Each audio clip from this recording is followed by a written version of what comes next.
इसमें पहला प्रश्न दिया है कि विश्व युवा कौशल दिवस कब मनाया जाता है। तो इसमें जो दिया है कि विश्व युवा कौशल दिवस है, वो उसको समझना है कि वो कब मनाया जाता है। तो वो हमें याद रखना है। तो वो कब मनाया जाता है? 15 जुलाई को मनाया जाता है। क्या मनाया जाता है उसका नाम याद रखते हैं हम, विश्व युवा कौशल दिवस। यानी कि हम बात करें कि जो 15 जुलाई को कौन सा डे सेलिब्रेट किया जाता है, तो विश्व युवा कौशल दिवस कब मनाया जाता है? 15 जुलाई को। अब हम इसमें बात करें कि 13 जुलाई को हम क्या मनाते हैं, या 12 जुलाई को क्या मनाते हैं, और 24 जुलाई को हम मनाते हैं विश्व आयकर दिवस। कौन सा? विश्व आयकर दिवस, इनकम टैक्स। और बात करें कि 12 जुलाई को क्या मनाते हैं हम, मलाला दिवस। कौन सा? मलाला दिवस मनाते हैं।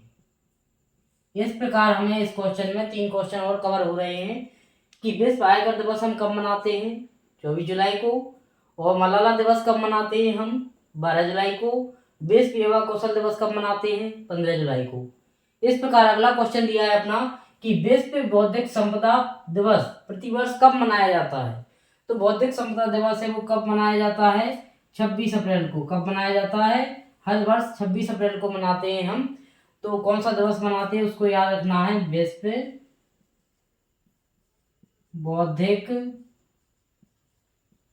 बौद्धिक संपदा दिवस कब मनाते हैं? प्रतिवर्ष 26 अप्रैल को मनाते हैं।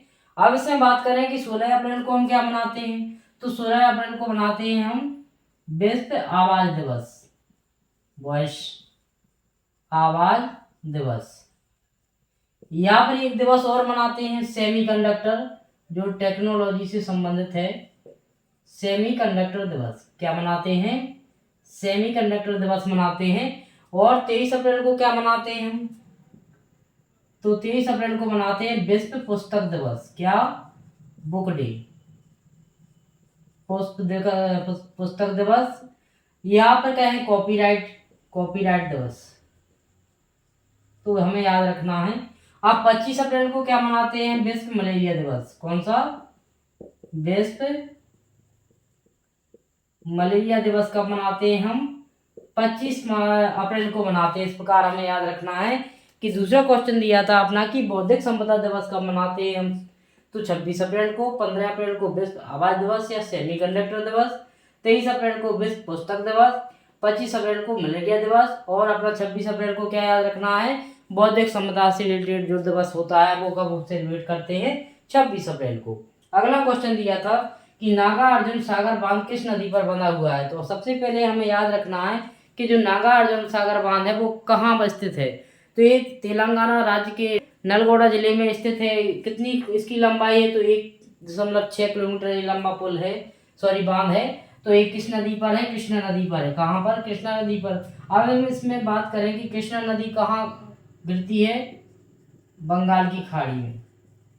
कहाँ गिरती है? बंगाल की खाड़ी में गिरती है। अब इसमें बात करें कि नागार्जुन सागर का जो निर्माण का प्रारंभ किसने करवाया था, पंडित जवाहरलाल नेहरू ने, जवाहरलाल नेहरू, नेहरू ने।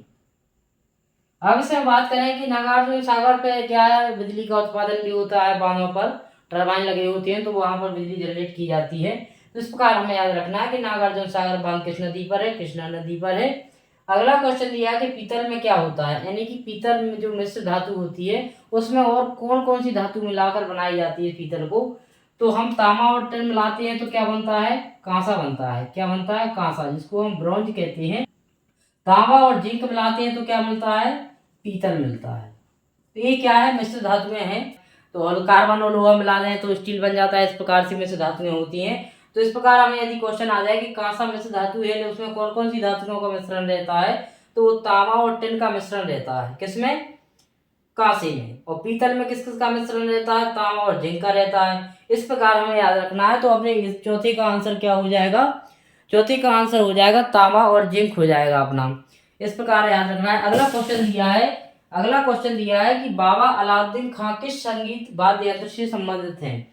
तो बाबा अलाउद्दीन खां हमने कल के वीडियो में ही पढ़ा था कि बाबा अलाउद्दीन खां किससे हैं, सरोदबादक हैं। अब बाबा अलाउद्दीन के साथ साथ और कौन कौन से हैं, अमजद अली खां हैं और विश्वजीत रॉय हैं, ये भी क्या हैं, सरोदबादक हैं। तो इस प्रकार हमें याद रखना है। अब इन क्वेश्चनों का हम शॉर्ट रिवीजन कर लेते हैं 1 मिनट में। कि फर्स्ट क्वेश्चन दिया था अपना कि विश्व योगा कौशल दिवस कब मनाते हैं, तो 15 जुलाई को मनाते हैं, 15 जुलाई को।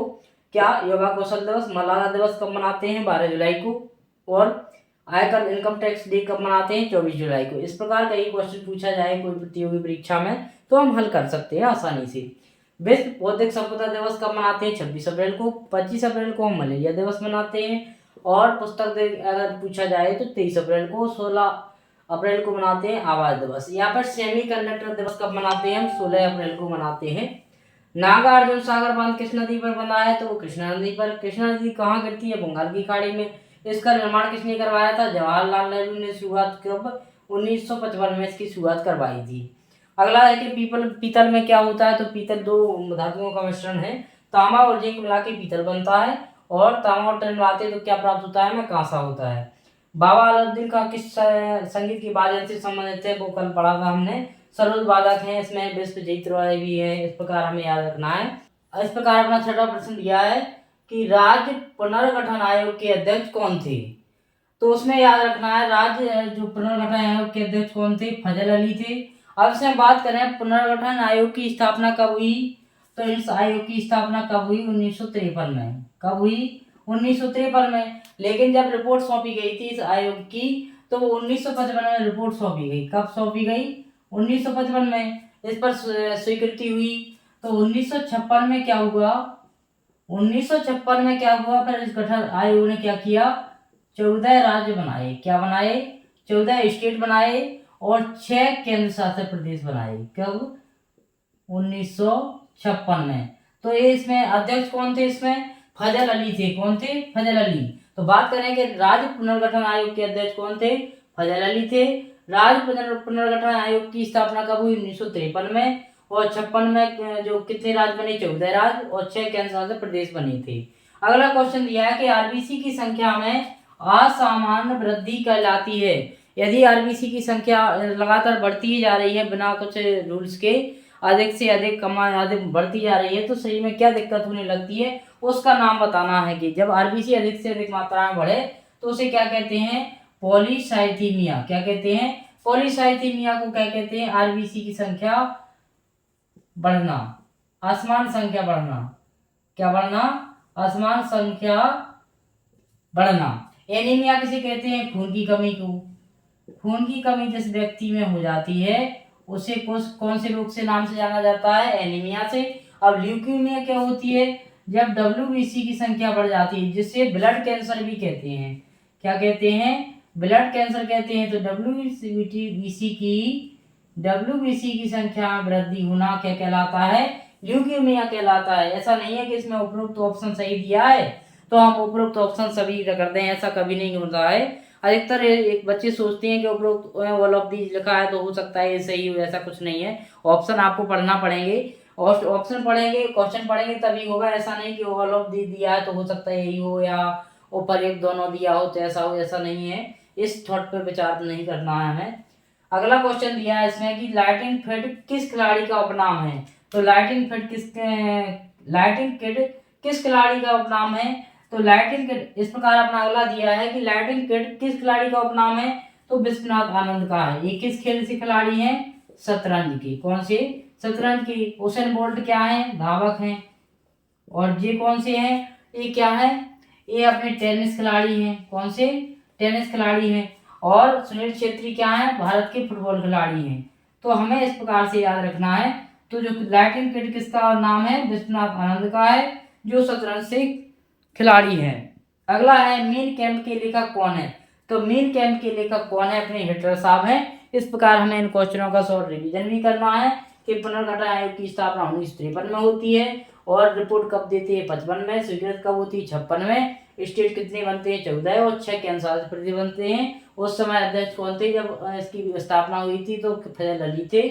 आरबीसी की संख्या में असमान वृद्धि क्या कहलाती है, पॉलीसाइथीमिया कहलाती है। आरबीसी की कमी होती है तो खून की कमी हो जाती है और इसको हम बोलते हैं एनीमिया। अगर डब्ल्यूबीसी की संख्या बढ़ती है तो ल्यूकेमिया बोलते हैं।